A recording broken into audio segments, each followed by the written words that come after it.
Hello everyone, this is Deepak Roy and welcome you all to the economics class, Economics Made Easy.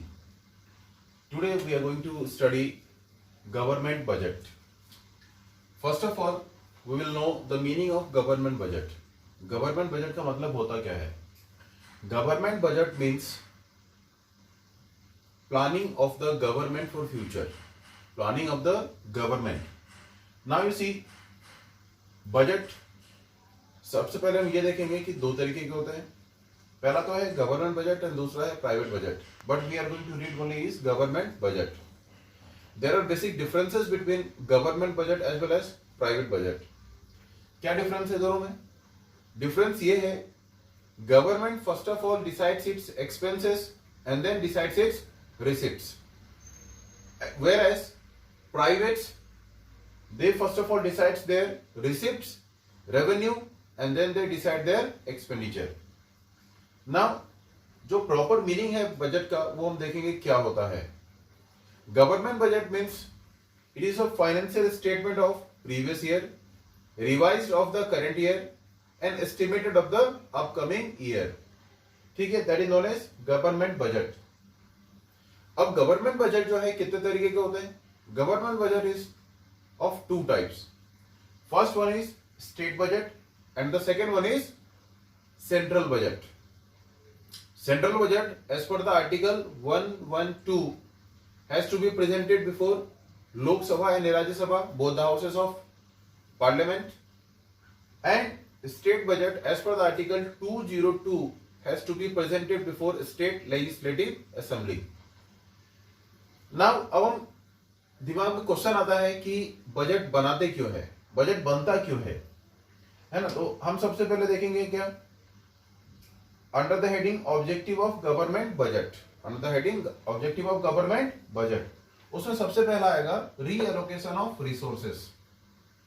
Reallocation of resources means utilisation of the resources so that there should be profit maximisation of the government as well as social benefit such as construction of bridges, parks. ठीक है, इससे क्या हो रहा है, social welfare that is maximised. Now हम देखेंगे redistribution of income and wealth. Second point, redistribution of income and wealth कैसे हो रहा है? Redistribution of income and wealth होता है charging tax from the higher income people and giving subsidies to the lower income people. Subsidy is a transfer payment. ठीक है.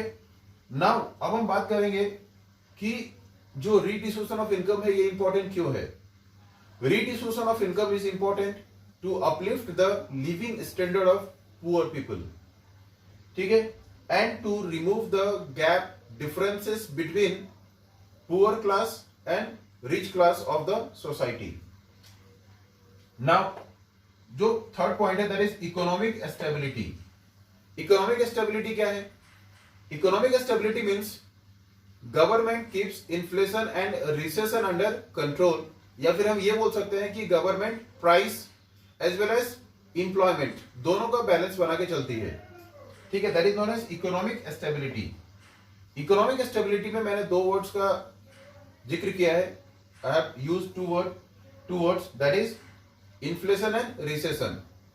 Recession को हम डिफ्लेशन भी बोलते हैं. अगर आपसे कोई डिफ्लेशन बोलता है, do not get confuse, that is recession. ठीक है, अब हम देखेंगे managing public enterprises. Managing public enterprises क्या है? There are few industries which only public, that is what government holds the monopoly, such as electricity, water lines, water supply and railways. ठीक है, they are the industries which are managed by government. Component of government budget. Government budget के जो components हैं there are two, revenue budget and capital budget. Now अब हम देखेंगे revenue budget के दो पार्ट हैं. पहला है revenue receipt और दूसरा है revenue expenditures. उसी तरीके से capital budget के भी दो पार्ट हैं.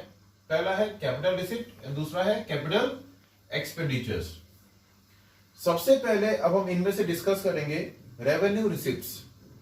सबसे पहले आप ये देखिए कि रेवेन्यू रिसिप्ट का मतलब क्या होता है.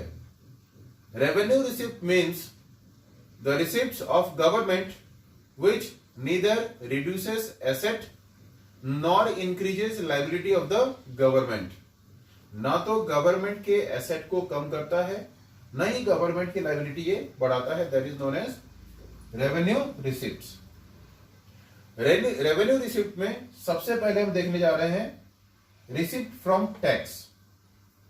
टैक्स जो है, व्हाट मीनिंग क्या होता है टैक्स का? ना what is the meaning of tax? Tax is a legal payment imposed by government on general public. Tax क्या है? That is a legal payment imposed by government on general public. दूसरा हम देखेंगे कि टाइप्स ऑफ टैक्सेस. टैक्स के दो type है. पहला है आपका डायरेक्ट टैक्स और दूसरा है इनडायरेक्ट टैक्स. डायरेक्ट टैक्स क्या है? Direct taxes are those tax the person who is responsible for the payment of tax cannot transfer his responsibility on someone else. जैसे income tax, wealth tax, property tax. ठीक है, ये सब जो taxes हैं, they are all direct tax. अब हम देखेंगे इनडायरेक्ट टैक्स. इनडायरेक्ट टैक्सेस क्या है? The tax the person who is responsible for the payment of tax can transfer his responsibility on someone else. That is known as indirect tax. जैसे VAT tax है ना, wait tax हो गया, special tax हो गया, GST है, they are all indirect taxes. चलिए दूसरा हम देखेंगे non tax revenue. Non tax revenue में सबसे पहला आएगा आपका कॉमर्शियल रेवेन्यू, कॉमर्शियल रिसिप्ट. बंद करो इसको. ठीक है, non tax revenue. Non tax revenue में सबसे पहला आएगा आपका कॉमर्शियल रिसिप्ट. कॉमर्शियल रिसिप्ट क्या है? कॉमर्शियल रिसिप्ट में आएगा कि when government receives payment on sale of goods and services. Goods and services electricity है, रेलवे है, रोडवेज है, ठीक है, एयरलाइंस है, दे आर ऑल सर्विसेज, है ना, being sold by the government. दूसरा रॉयल्टी, जो गवर्नमेंट अपने गुडविल्स बेचती है, उस पर जो रॉयल्टी मिलता है गवर्नमेंट को, that is also known as commercial receipts. अब हम आएंगे नॉन कॉमर्शियल रिसिप्ट्स में, जिसका हेडिंग है एडमिनिस्ट्रेटिव चार्जेस. एडमिनिस्ट्रेटिव चार्जेस में सबसे पहला आएगा आपका फी.